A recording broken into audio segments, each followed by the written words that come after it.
Welcome to the Horror Friendly Podcast. Hello, everyone, and welcome to a brand new episode of the Horror Friendly Podcast. We are doing something a little different for the next, month or so. We have decided again to come back from last year and cover a handful of the films that are being premiered at Fright Fest this year, the 2025 Fright Fest. And this time I have Chantal joining me for the event. So we're really excited and I hope you enjoy the episode. Okay, so our first 2025 Fright Fest film we are covering is Dog of God. This Latvian film was directed by Loris Abulu and Raitis Abulu. They also wrote this film along with Ivo Briedis. In a medieval town drenched in autumn rain, a sacred relic is stolen. Passion, witchcraft accusations, shamanism, and a deal with an otherworldly plant that possesses aphrodisiac superpowers lead to chaos in the accursed town. Well, that was a mouthful. We aren't doing these films in any particular order, but this is one we did want to talk about up front. So, Katie, what were your thoughts on Dog of God?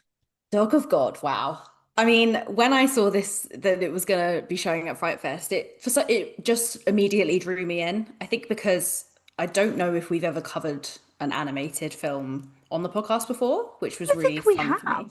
No, I don't think we have. And also, I don't know. I watched, I looked at a lot of reviews for it. I looked at clips of it, and I don't know. I think it was just like the colors, and like the themes of witchcraft, and it was all very gothic looking. I think that's what really kind of like enticed me into wanting to cover it, and I thought it would just be something really different for us to do. Mm-hmm. But yeah, my thoughts are that it's batshit crazy. It's like you're on mushrooms for about an hour and a half. Like I say, the colors to me are just like so striking. I think I put here that like you don't really know where this is going, but you want to keep watching it to kind of find out what happens at the end. I do anyway, but judging by Chantel's face right now, I feel like she's going to disagree with me. So It's really hard because, again, we said this every year. We can't give spoilers. So, but as you're talking about it, I just keep getting flashbacks, and you're like, I just wanted to keep watching. And I'm like, what scene of this film was making you go, I have to keep watching? it's just a horny little film. I literally wrote that. Is this horror or just a weird porno? Like, I don't think, I think it's like hinted at in that synopsis, but I think I didn't. And again, I've done this with all the Fright Fest films. I actually haven't read up on them first. I haven't watched any trailers. And I've just gone in because I'm like, I need to go in clear mind, not knowing what to expect. So, Yeah, which that was works. interesting with this one because I didn't actually realize it was animation. At the start, I thought, it might just be like, oh, showing us some story in animation, which we have seen before. And then it kept going. So I was like, as you say, I was like, oh, actually, we've never covered a horror animation before. And then it kept going and just got weirder. And yeah, I don't even know. I also put this is actually my worst nightmare though, because it's all close-ups of people eating and like all the chewing noises because it's animation. Oh, of course, I yeah. like my worst nightmare. And I was watching it with headphones on. And I had to like take them off because I was like, this is an ASMR hell for me. Okay, yeah, that's true. And also it's yeah, so it uses a rotoscope technique as well, rotoscope animation, which if you're not familiar, listeners, if you're not familiar with it, it's where animators like trace over live action footage. Mm. So that's why to me, I don't think I'd ever watched anything with rotoscope in before. But that's why to me, I think it was quite like visually striking, and the actors, you could really see the emotion on their face, and that I guess has rotoscope to thank for that because Mm. I thought that was a really cool way of like incorporating it into the film. And it also makes it more real. It feels like you're, I don't know, like more involved in it. I don't know. I know, I do know what you But mean. Like it did feel you kind of at points you did kind of forget it was animation. At other points you didn't. yeah, I yeah, think normally when I watch like a foreign language film, I do forget it's a foreign language. I think with this I didn't, but I don't okay. know if that was because the animation or I think as well you had to obviously you were watching because of the subtitles, and then at a point like I missed something And then I had to be like, wait, what? And go back like 10 seconds to be like, what the fuck just happened on screen? Because I was reading the text. And so I think that took me out of it a little bit, which again, absolutely my fault for not being able to speak any language. I'm shit at English. Sorry, we don't help our own reputation. But I think for me, that kind of, put me out of it a little bit. But I just, every time you did come back up to the screen, like, what, as you say, more batshit, more mushrooms. What the fuck is happening in this film? More mushrooms. Who wrote this? I need to look that up, actually. Because it was just crazy. I was like, what is happening? But would I watch it again? Like, I'd probably watch it with you. But I feel like if I recommended this to a lot of my friends, they'd think I was on mushrooms. Like, well, you know, maybe it's better watching it on mushrooms. Maybe, and with friends. But I don't know. I just, I didn't love it. It wasn't my favorite. Okay. Whereas I know you actually really enjoyed it. Yeah, well, I'm very, very sorry if I'm butchering these names. I'm really trying not to. It was directed by Laurie and Rati Abel. So yeah, they're the ones that directed it. Just so we have that information. I enjoyed it. Like I felt like it dropped off a little in the middle. I felt like it was kind of dragging its feet a little bit. But I felt like that ending in the church, just it all really came together again for me. I thought that, I don't know, I kind of just got, it reminded me a bit of like Mike Flanagan's Midnight Mass, like that kind of theming, I think. And also in sometimes it reminded me of The Substance. I think when you've got like the bright colors mixed with the kind of horrific imagery, much like The Substance does, I think they did that really well as well. I just thought it was cool. I thought it was a really cool story. It had a bit of like female empowerment in there, which I thought was fun.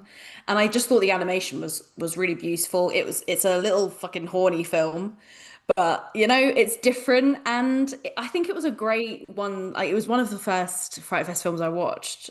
We were lucky enough to watch. So yeah, it was a great start for me, but maybe it's not for everyone. But I think this is it. When I'm like, oh my God, that was no. And then I message you and you're like, you loved it. I was like, okay, so maybe it's not a bad film. Maybe it's just not for me.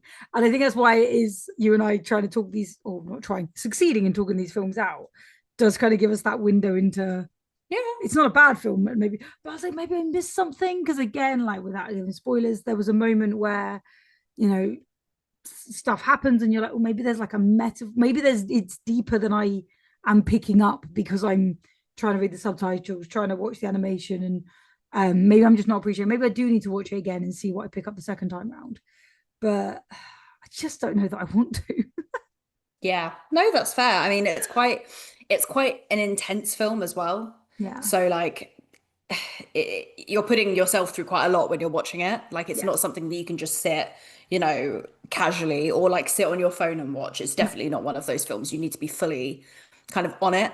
I mean, it's pretty intense from the start. Like that opening scene is metal as fuck, can I just say? It's also it's sick. But that was kind of the opening scene for me is what kind of drew me in. Yeah. And I think that's really important for a film. So no, that's fair. Who would you recommend this to? Who would I recommend this to? We knew this question was coming and we always forget. I know. God. I think if you're maybe a bit more experienced in horror and you're looking to expand. I thought you were going to say experience is something else. I'm sorry. My brain made its own jokes. Carry on. If you're experienced in mushrooms, you'll be fine. No, I think like, I don't know if you're experienced in horror and then you can kind of pick up on a lot of like horror themes that are in this film. I think if you're a big fan of animation, if you like that kind of rotoscope feel, I think this would be a really cool one. I don't necessarily think it's just for horror fans either. I think if you like kind of slightly obscure films, kind of arty films, I think this film is definitely worth a watch. Actually, I think you're right with arty films and a bit more obscure. I also put down like religious, like if people like sort of like religious horror, or that might add a bit of an element to it. So yeah. Okay. And how many, so for those that aren't aware, on our podcast, usually we rate films. We give them a spooky score out of five. So can I ask you what you're giving this? I've What are you actually giving Dog of God? I've actually really struggled with the out of five for some of these because it almost feels like too small a window, but Yeah. then it's fine. I'm gonna give this a 2 out of 5. Again, just wasn't for me.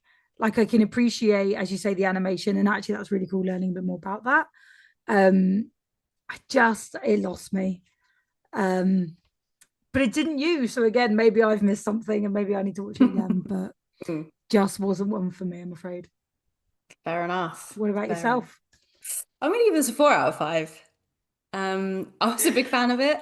Yeah, like kind of just touching on everything I've already covered, really. I just like how different it was. It's lovely to see kind of like refreshing things that come into the horror world. And as I say, we were lucky enough to be able to give this a go. So, yeah, I just kind of loved it. I kind of loved how like fucked up it was, how a lot of it you kind of didn't really understand, but that didn't matter. The ending I thought was great. I thought that, as I say, I think I wouldn't be quite be a five because I think that it does fall a little bit in the middle. But as I say, as I've repeated, I think that ending really comes through. So yeah, yeah, you guys, yeah, Well, if yeah, go find out, go watch it and see who you agree with. absolutely go watch it.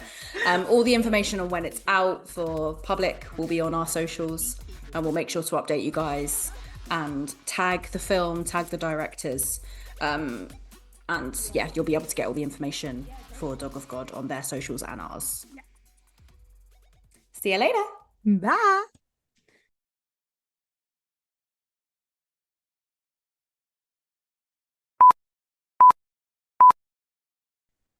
Yeah, no, it was the bit with the licking the cat's arsehole. Like I was reading the subtitle and and then I looked up and I was like, why is he licking the cat's arsehole? And it like I wish we could keep that bit in.